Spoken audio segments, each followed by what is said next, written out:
Hi, good afternoon, everyone. Welcome to your last session of day 2. So I'm sure there's been a lot of information going through your minds. We hope that you enjoy this last session. Yes, welcome to our session. We'll get right into introductions. So Kwan, my colleague here, and I are from Center for the Pacific Asian Family.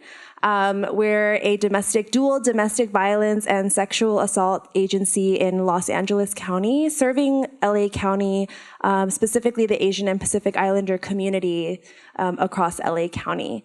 So my name is Anna, and I use she, her pronouns, and I'm the Prevention Program Manager at CPAF, we say for short. Hi, everyone. Thank you for coming. My name is Kwan Vimipachayun. I'm a senior virtual community outreach specialist for Thai community for CPAF. Great. So let's get started. What are we going to talk about here today? We're going to talk about what does shame and silence look like in the Asian and Pacific Islander communities.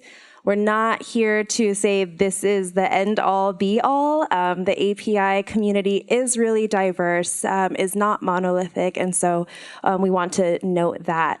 What we're going to talk about is how do we take our learnings about how shame and silence show up in the communities to inform our prevention and outreach activities and efforts.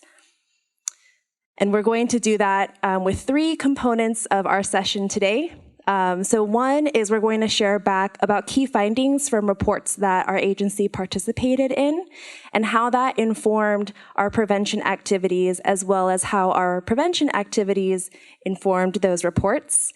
And same thing with our case studies, which Kwan is going to talk about in doing outreach and what specific sexual assault cases have come up and how that has also informed the reports and vice versa, which is why you see the double arrows going on in there. We're going to hop right into one of our prevention activities. So today we're going to experience with you all one of the activities we do in our youth programs, as well as an activity we do in our parenting program. And so it's natural we have community agreements. It might seem like a lot. I know it's hard to remember. These are some that we use in our prevention workshops as well as our 65-hour advocate training. And so we kind of combined those and, believe it or not, shortened it for this. So one is to be open with each other, our similarities and our differences, where we come from, and what kind of experience we're talking from. And for that, it's also to use I statements. So talking from your own personal experience, being curious. At CPAF, we definitely try to do our best to practice curiosity rather than judgment. If you're wondering where something is coming from, asking that in an open-ended way. And with that, the two kind of go hand in hand, assuming good intent of everyone in the room, as well as owning the impact. I've heard other people say when there's an ouch or an oops, or when you say something that has had a hurtful impact on another, for them to be able to say that or for you to recognize that and own that, no matter the good intentions that were there. Being mindful of power, the roles, maybe the titles we hold, who we are, the identities that we hold, and being in this space to talk with and along each other, so that empowerment. And then with all that in mind, there's no such thing as perfect, right? There's no perfect human being, perfect way of being, and allowing that grace with each other. Try things on, try it out. It's a little uncomfortable, but you want to push your boundaries, go for it. And at the same time, being kind to yourself. It's the last session of the day. If you need a little movement, if you need to stretch yourself, get up, get a drink of water, please listen to your needs and do so. A lot of these already. So we can think of culture as a set of shared beliefs, customs, values, history, tradition, language, just to name some. And then we talked about subculture groups, right? Today we're going to talk about the Asian and Pacific Islander communities, at least to the extent that we know and have experienced. But it doesn't have to be ethnic specific or racial specific. Culture can happen in teams, sports teams, workplace culture, family, school, friends. I'm seeing a lot of nods like, yes, we know this. Why are we doing this? Well, this is an example of what we do with our youth, just to kind of set the expectations for culture before we dive into it with, oh, yes, ethnicity is one we're focusing on today, with the cultural iceberg activity. How many of you, by show of hands, are familiar with the iceberg analogy? Great, awesome, yeah. So what we see on the surface is not the whole picture, right? There's something deeper in that, and so we use that analogy to talk about culture with our youth. Okay, going to the mid-iceberg, as we started to dive into that a bit. So the mid-iceberg is maybe less visible, but still something you might notice upon observation, but maybe not. Like the tip of the iceberg is maybe where we get a lot of stereotypes come in, though they can be true as well. But the mid-iceberg is more about practices, behaviors, expectations in that culture. What are some you all can think about? I want to share with you all what some of our youth have shared with us. And no, this is not an iceberg, but we can look at these examples of culture that our youth have said they want to celebrate, what they want to challenge, what they want to learn more about, and look at how that relates to the different iceberg levels. It's kind of hard to read, right? So some parts of culture they wish to learn more about. I see Asian American solidarity movements with other communities and the leaders of those movements. I want to learn about cultural traditions, to learn about indigenous traditions. I want to learn about, as someone who identifies as queer, I'd like to learn more about queer communities and their histories within my culture. So there's the intersectionality piece as well. What parts of your culture do you want to intentionally celebrate? And then are there any cultural norms or beliefs you'd like to challenge? One I want to highlight here is they want to celebrate their natural faces, right? To be proud of our flat noses and dark skin. And then the cultural norm or belief you want to challenge is beauty standards, right? The beauty standard of light skin. So we already see how the iceberg, what you see and observe and expect of a certain culture, and then what that can mean for that culture that can contribute to shame or can contribute to what's not worthy or what's not valued because of certain appearances or beauty standards. Other things to celebrate: resilience, Malayo-Polynesian beginnings, emphasis on community building and cultivation, and food with an extra O for emphasis. We used Google Jamboard. This was during COVID times and virtual, and they loved using this tool where they can put in anonymous responses and feel safe to share their true responses. So this is great to see. A couple more I'll highlight in the cultural norms to challenge. Siblings hierarchy, right? So we're talking about respecting elders. That's not just parents or grandparents, even the order of birth, and how you need to honor the older sibling and therefore whose voices aren't heard or aren't feel free to be spoken.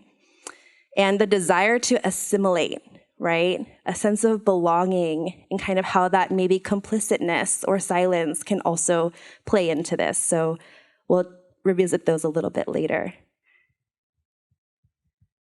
Yes. And so why? Why do we do this with our participants? Why is it important? And so, yeah, why do we talk about culture? Why is this important? Why do activities like this, though from the onset, you're like, where is sexual violence prevention in all of this? It helps to, with these really open-ended questions in the beginning, right? Just to learn about each other as human beings, where you come from, and give that opportunity, especially in a culturally specific space. You'll see that youth shared after the workshop session on culture, these were their quotes from them. We did checkout, like one word checkout, you know, how are you feeling after this session, if you want to share more. And the youth said, I feel uplifted. I don't usually talk about vulnerable things. I'm not sure how to word this, but kind of like a team. So they felt like this was a team.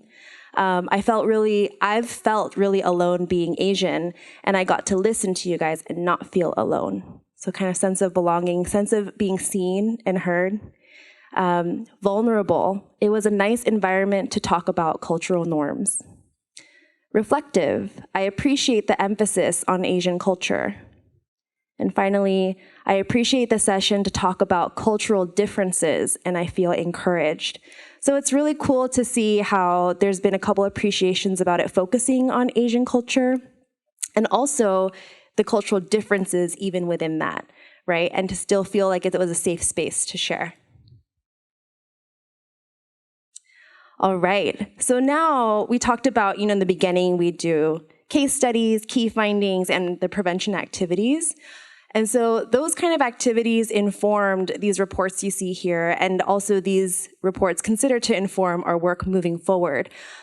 These 3 reports you see here are all that CPAF were either a part of or contributed to. And once these go online, you'll be able to get links to each of them.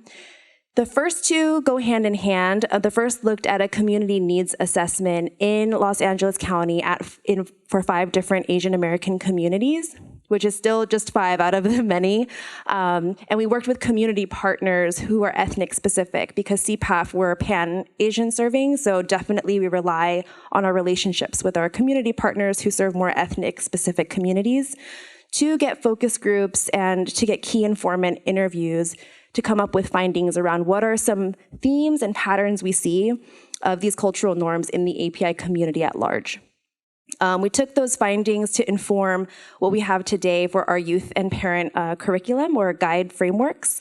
And then once we implemented that, we trained our community partner agencies to also implement this same framework to see, does it work? Does it help prevent domestic violence and sexual violence? And does it help build healthy relationship skills like boundary setting and consents when that respect for hierarchy and elder is so important? How do you encourage that? And so that's what that second report talks about, is how did those projects do? And what were our findings? What were our challenges? The last one was by API Gender-Based Violence, and they explored the cultural context of consent. So in the next slide, we'll share about what were 3 core findings, risk factors that relate to this theme of shame and silence that we see in API communities. All right.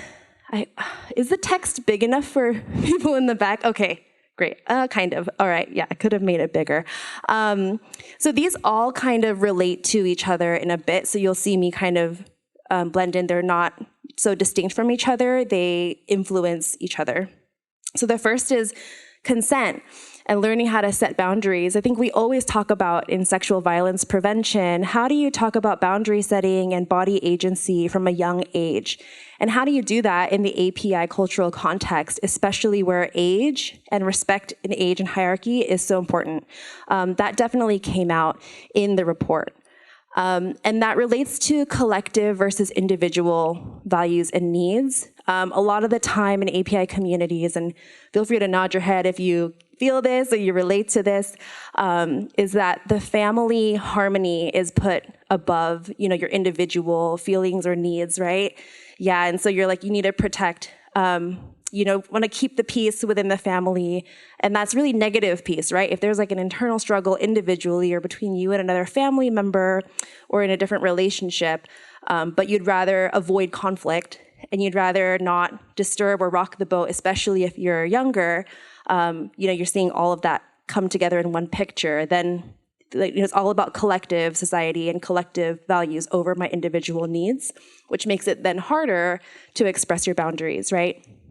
And then, of course, that relates to saving face and shame. So in the report, youth in particular had said that they were concerned with putting their parents in an uncomfortable or burdensome position with the expectation that the youth's needs are not going to be prioritized. So I want to save my family's reputation, we don't talk about this outside of the family, or like if I act this way, then, it's going to come back to my family's reputation and not just me, so I'd rather just keep quiet about it, right? So again, that shame and silence. So this is not unique, I think, right, to API communities, but it's in how they show up in, again, that mid-iceberg cultural norms and practices and behaviors, and how we create these culturally specific spaces to be able to relate and be like, oh my gosh, me too, yeah, I relate that way, even though in the broader picture, we may all be able to relate, but seeing it in the nuanced ways really makes a difference and an impact for our participants.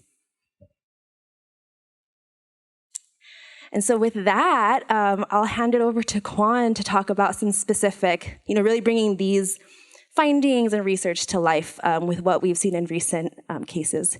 And we are going to talk about some sexual assault survivors and cases. And so again, calling upon the community agreement to be kind to yourself, take what you need, take a sip of water right outside, or however you need to take care of yourself. Through my outreach work, the case study, in this case, it's an immigrant Thai survivor who was assaulted by customer while working. She reached out to me. I'm a person who, in Los Angeles, about 2 weeks after the incident, the survivor texts me through my cell phone. I don't know how she got my cell phone, but I think I'm a person who's safe enough for her to tell the story. So when I got to talk to her, and I said that, okay, we have to go through the hotline. That's our assessment. So I will be with you in the hotline. So it's about 1 hour and a half. That's overwhelming moment. That's uncomfortable. She feel that she lack of the she in the East Coast. She feel like she lack of the support over there and language barrier. She has no one to talk to. The incident happened. She found out that the predator is repeatedly doing this among the sex worker in the same thing that's all happened. And no one have a courage to step up and talk. So she texts me and talked to me to want to express, want to bring the justice to her and among her her sex worker friends. When I asked her that, did you file a police report? And she said no. And I'm so far away from her. I provide her a lot of resources to her, but end up that she didn't make any phone call and she didn't reach out to any resources I provided. So being the sex worker is a shame already to her, and it's pretty much that we didn't have a lot of we don't provide it much with this case or support since she is the East Coast and with the language barriers too. And so I reached out to her and follow up just for emotional support to encourage her to living her life, to have something to do. And with this case, it's always in my mind. And that I couldn't help much of the support her. And every year when we have the goal to work with this case, I told my my manager, my director, with this case, I want to do something better. It's so hard for me to hear of this. It's a lot of shame and silence that happen among the community that they will never speak up because they probably don't know, they probably don't feel safe to talk, and I want to do something better for the community. There's one case that she worked in the corporate, and even she had a good job, but she still have the barriers to talk to her family. So this case, she told her mom that, oh, mom, I got raped by my coworker, end up that mom blame on her, that, oh, why you put yourself into that kind of situation. And this is a shame that bring the bad reputation to the family. That could be happen to any Asian family, that we never tell any secret or any bad thing, and it's hard to get the support from the family sometimes. Yeah, thank you. I want to hand this to you. Yeah, thank you so much, Kwan, right? And so it's all of that, right? It's access to resources. It's even when giving referrals and resources in their local area, still them not feeling safe to reach out there because there's no one who understands my culture. There's no one who talks, really speaks the language I speak. And I don't mean technical language too, but the cultural language underneath that, understanding the impact of the situation and the dynamic of, fellow colleagues and this going on in the community and how that's perceived in the API community about being a sex worker, let alone, mainstream culture as well. And then in the second case of that family dynamic, right? You tell someone you're caretaker and then only to be said, this is going to bring shame to our family, or why did you do that to yourself, right? So again, even in life or, not even just in childhood, being able to see that. And so we talked about, our session is about how do we implement intergenerational approaches around this, right? We did an activity that we do with our youth. This is an activity we do with our parents. And again, it's as parents, as adults, as caretakers, guardians, people who are caring for younger people in our lives. Sometimes they do things that make us angry or, get us triggered in certain ways. And we don't always have the luxury to have the space and time to reflect on, why did that trigger me so? Where is that coming from? Oh, let me think back to my childhood and wow, so I actually didn't have this need met. And it's all about building this kind of empathy for ourselves and understanding our journey of why, respect is a triggering thing, right? And where did I learn this from and why is that the way it is? Having the space to explore that is what our prevention activities offer. So we'll give you a taste of that now, and then this is a reminder of our community agreements as we go into this. It will be a pair activity, and so keeping in mind, again, being open and understanding where each other is coming from. Y'all looked great having dialogue earlier, keeping that energy up and synergy with each other. So in this next activity, I'll explain it a bit, and then thank you in advance, Janae and Kwan, for passing these out. So we're going to turn to the person next to you, or if you feel like having a new partner, feel free to run across the room. There's no restrictions there. But this will be a pair activity. One person will be the speaker for 2 minutes, and then after that, the listener will have 2 minutes to share back, and then you'll switch. So I'll explain a little bit more. The questions that we're going to pass out after these instructions is examples of questions we use in the childhood reflections activity for our parenting program.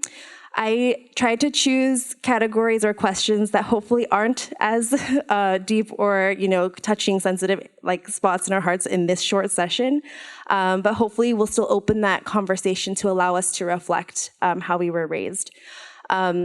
So there's going to be 3 different types of questions, so each pair will get something different. So you may not be talking about the same thing that your pair next to you is, just a heads up. So in your pair, one of you will be the speaker first, and don't worry, you'll switch, so there's no getting out of it. And you'll look at the questions and just share. You don't have to be so systematic about it, just share kind of what comes up to you, that those questions bring up for you for 2 minutes. Then afterwards, the listener will have a chance to do some reflective listening, kind of, did I understand that correctly? This is what I heard, or ask some curiosity questions to follow up to better understand. And then you all will switch, and then the listener becomes a speaker and also gets to share your own narrative and story, and then the listener will have 2 minutes. So listen for the mic, because I'll be calling time and things. And whenever we do this, there's never enough time, right? We do like virtual breakout rooms for like 25 minutes and people come back still trying, the countdown happens and they're still trying to share. So definitely we have more to us, obviously, than these 2 minutes, but this is how we're building community and this is how we're reflecting on ourselves for sexual violence prevention for the youth that we're with. So hope you enjoy partaking. They'll pass it out now. So 1 paper per pair. Kwan and I were talking and she's like, I love hearing all the chatter in the room. I'm like, yeah, me too. It's so energizing. So thank you so much for your lovely participation. And so in this reflection, I'm curious to know, anything in your pairs, anything stand out for you? Are there any similarities or differences you noticed about cultural norms, behaviors, values that, you reflected in your childhood and maybe can connect to today? I want to respect that some folks you want to share out in the big room verbally, and I want to welcome that. And if you're a little bit more shy or you also, need to process, I was going to have a Mentimeter. Yeah, but I forgot to connect to the internet, so there you go. Well then, we're going to get into that in a bit in terms of, respecting how people want to engage and participate. But for now, while I connect to the internet, if there are folks who want to share, any themes or patterns that you noticed, kind of connecting what we did with the cultural iceberg activity, and then into how maybe you did talk about shame and silence, maybe you didn't, but how what was learned growing up impacts you today. And just so everyone knows what the 3 different categories were, when some folks talked about emotional communication, how was that modeled for you growing up? What did that look like? How did your parents receive different emotions of when you expressed anger, sadness, joy, as a child?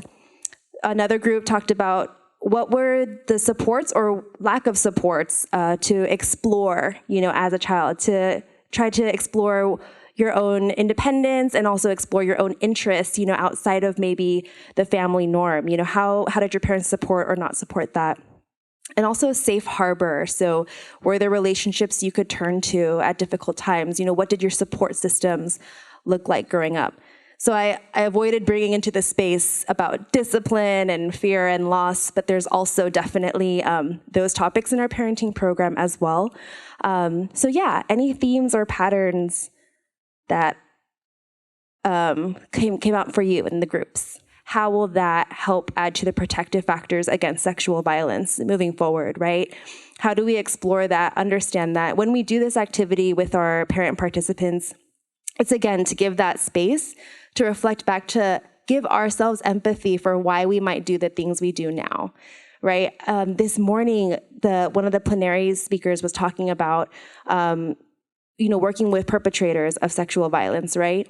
And even if it may not be sexual violence, it could be any harm, and we are all privy to that, right? And so how do we build the empathy for ourselves in our past to be able to give empathy to others and then start building new pathways, right? Starting with our youth. Whether we have children ourselves or not, the young people in our lives, how do we model that, right? And so I'll end this segment with a quote that I'm not going to be able to quote word for word, but that children, may not be very good at listening to elders, but they definitely know how to imitate them, right? And so how do we role model these new pathways, or how do we role model healthier strategies while still maintaining cultural values we find important without taking away, the agency of them, or without taking away consent, boundaries, and without creating more shame and silence? So the last part of our presentation is a talk about knowing all of this and knowing what we continually learn from our communities and what we get to learn about through different reports we contribute to or read about.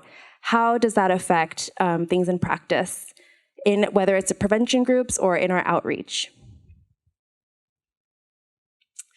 Engaging groups in prevention education. And this may not be specific, of course, to API folks, right? Like I'm sure some of you preventionists or people who work with groups practice these as well, but approach them with curiosity, right? We mentioned that earlier in our community agreement. But especially, how do they define culture? Why did we do that activity in the beginning? Because we talked about, some people brought religious aspects, some people brought family aspects, and then broke it down to even sibling aspects, right? Culture can mean so many different things to different people. And so when you let them define what that is and what norms they're talking about, they're not speaking about an entire race or an entire, bigger group of population, but can actually speak to the nuances of their experiences. And so approaching folks with curiosity and that open-endedness is really fundamental with that culturally responsive approach. Also, reframing concepts of selfishness and respect and disrespect, that came up already for us, right? This is especially around boundaries. You might feel selfish for trying to express your individual needs because that was not modeled for you before, right? And so how do we be mindful of that in the cultural spaces that we're in, culturally specific spaces that we're in, knowing what we know, to be able to open that up and not continue that feeling of shame. Considering group dynamics, that's a general, I think, we can all have an idea of what that is. What are the power differentials in that group? What privileges may be in that space? What might help the participants engage more and share more if you break it down to smaller groups, perhaps? What's going to be more comfortable for them to share, right? To be able to be seen and heard. And then finally, allowing for a silence and anonymity. Maybe culturally, speaking up is not the norm, right? Or maybe folks need more time to process. I think especially during COVID in virtual spaces, this was helpful because you have that direct message option. And we found a lot of youth engaging in that way because they're kind of shy to say it in front of the group, but they're building trust with you as an adult in that space to be able to share. Or just being able to hang back after sessions and allowing people to come to you. Sometimes I see, we even have for ourselves a community agreement of engaged participation, but what is the expectation for us of what that looks like, right? It may not be verbally, being chattering and everything that we love, but that may work and look differently for other folks. So how do we create different options for that, for them to still engage? And I'll hand it off to Kwan to talk about outreach strategies, culturally responsive outreach strategies.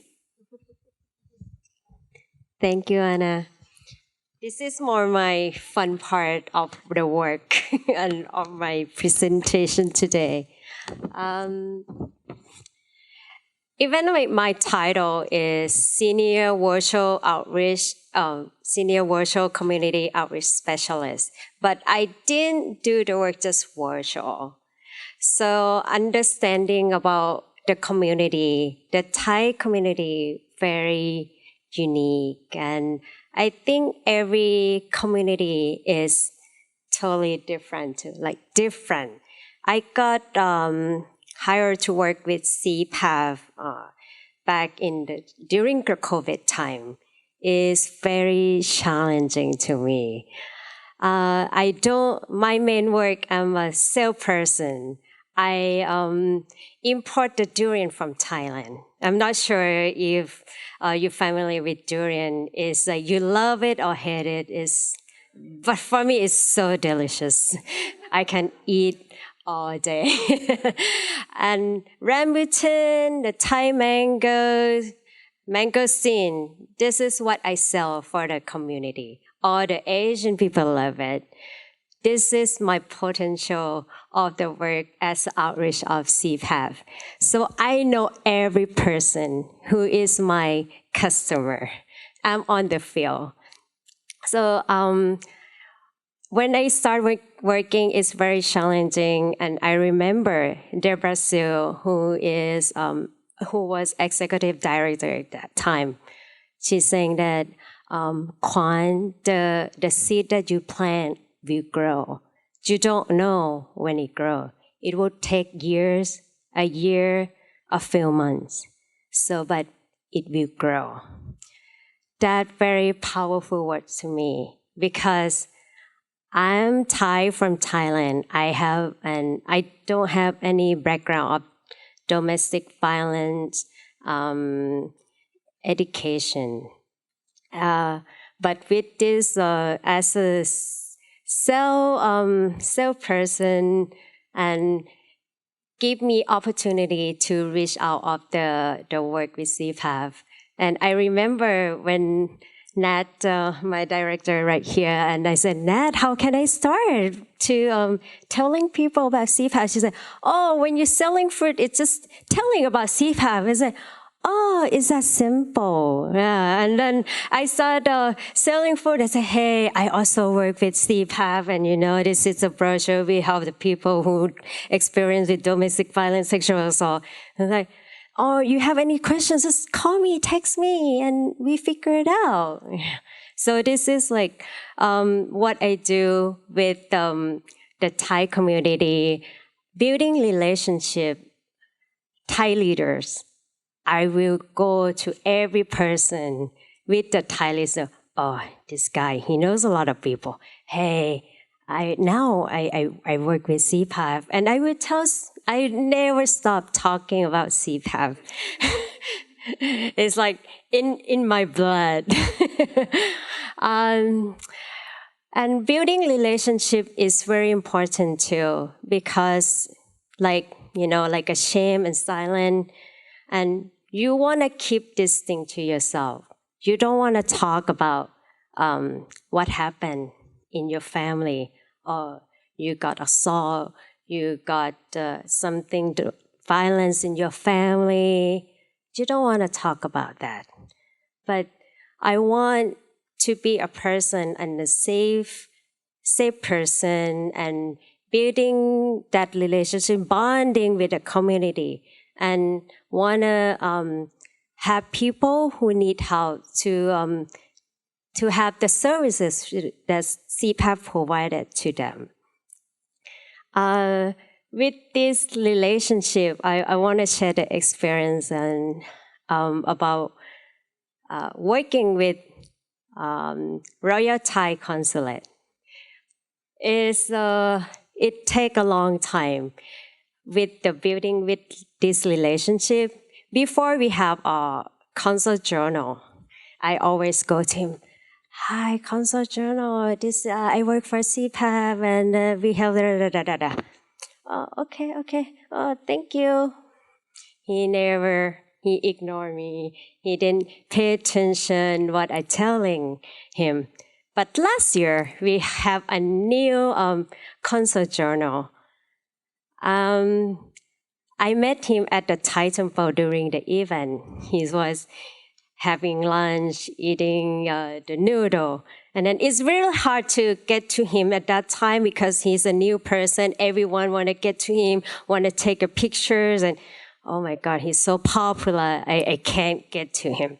And then that time, I know Thai leaders that I work very close with. I say, hey, can you introduce me for just a little bit? I just want to hand this brochure to him. And he said to Consul Journal, sir, can you give me 2 minutes? I want to introduce someone to you. So that time I introduced myself and I hand this brochure in Thai. And he said, okay. And I introduced him, just 2 minutes, really 2 minutes of the work. And it brings something very potential work to me. The next day, I got a phone call that, hey, Consul Journal want to have a conversation with you. He wants to have your cell phone number. He have a lot of questions. Like, oh, yeah, really? Okay. And then, yeah, go ahead, give him the cell phone number there. And then he called me. And all the question he asked, oh, how many Thai in the shelter? How many people? How we can help? How we can connect and to help? And what is your service? Oh my God. And then I remember I called my dad. We got the guy. He's a guy. And it brings with a lot of very good events later. Last year we got domestic violence awareness. It's domestic violence Awareness Month, we have a seminar about our services that's hosted by Royal Thai Consulate. And then we have a Zoom call too. We got so many potential events. Yeah, and that's some of my work. And Thai New Year, Thai event, every event I would join them because for working with the Thai community, then they need someone who's really show up, not just the world show, not just someone who posts on the Facebook or Instagram. I have to be there, and they see me that I'm really on the field and help community. And I will go one-on-one person too. There's one case is very inspiring me. During the COVID, it's very hard for me to work. And this brochure, there's sometimes I don't think people would read it. One case that I got to be interpreter, and I asked her, how do you know CPAF? And then she said, oh, the auntie who's my roommate went to the event at the Thai temple, and someone handed this brochure to her. And then she handed this to me. Maybe you need this. Oh, it blew my mind. And I tell myself that every single seed that I plant, I would continue to do. Because that time I'm curious, like people really still read the brochure? Yeah, they still read it.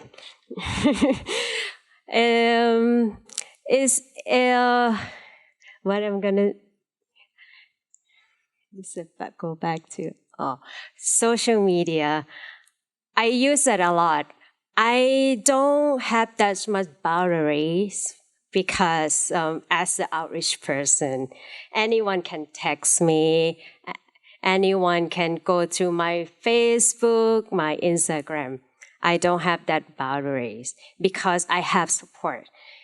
I will tell everyone, have to go through hotline, and we do intake and assessment. So we have a lot of support for my work. And one case I want to share this. If you want to share, I want to share some work. So might inspiring you to work too. I will go to influencer. Even the Thai New Year last year, she have a lot of subscriber. And that day, the Thai New Year, I dressed like a Thai traditional clothes and walk with the high heel and say hi. I want to see her. She gonna be there, and she have almost 1 million subscriber. Even base of the subscriber for her is in Thailand, but I know she will influence a lot of people. And then I say, Moss, can you? Her name is Mosla, and then Moss, can you come to my booth? We CPAF, we help the Thai community, AAPI community with the domestic violence, sexual assault. We have to say, oh, really? And then she come to the booth, and then she interviewed me, and then she post this to her video. Yeah, everybody knows someone. And even the base of the Thai audience is in Thailand, but everyone know each other in the circle. It's bring back to me. I got the message from her, from Moss, and hey, there's someone text me, can you help? And say, yeah, sure. And I refer to hotline. And with her video, and she have another influencer, and I have later with some influencer to film me with the CPAF services. So it's really great outreach and communication that I will use every platform to spread the word about CPAF. Lastly, needing more sexual assault awareness. Yes, with the case study, it's very hard for me, and I feel so uncomfortable sometimes to share about the case study because it's a lot of shame and so many things is going on. And with this, we have a plan to do more awareness about sexual assault in Thai, and like small brochure, and we plan to do with the PSA video on through social media, because I want to give awareness to the Thai community and want them to come up and speak up and know about CPAF services. Lastly, I have to say about the culture of work with CPAF is very understand and supportive. I'm a Thai from Thailand. When you come here, I think my English is a burden, but working with CPAF, with the cultural work, every support is CPAF with the love and empathy. I have a lot of people to inspire me to work. And I thank you to CPAF with lots of support to for my idea to work, and they never say, oh, how many kids you have to go, did you do work? They don't tell you what to do. They will respect me, what my idea, because they know that I know community better than them. And I feel thankful, and for past year, I contribute so much work and be able to help so much with the Thai community. Thank you. I want to hand this to Anna.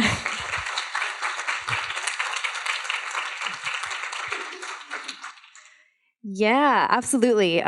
Definitely engaging more of the folks who are in the community, right? Like Kwan was selling fruit and already had connections to the community before. And even though no domestic violence, sexual assault education beforehand, the value of the knowledge and the connection to the community is so much more. And after that, definitely we have more Thai survivors coming out to reach for help. So yeah, definitely the need is there. That actually concludes our presentation. And so I'll leave you with this just last question in your mind, is how might you all be opening up these conversations in culturally specific communities? And what are the themes and patterns that you're noticing? And then how do we, again, respond to that, right? That continual feedback loop, that this is never-ending learning. Things are always changing. Like we're saying, language is changing, culture is always changing. So it's not about becoming an expert, but just becoming a responsive learner and engager and preventionist, advocates, everything that we are. So that QR code is a feedback form for us. If you have any feedback on this presentation, follow-up questions, we have our contact information up there as well. And if you'd like to see our multilingual outreach materials, please come forward. You can take some with you if you'd like, or just to come see and talk to us. We're open for that too. So with 6 minutes, we release you, bless and release, and thank you so much.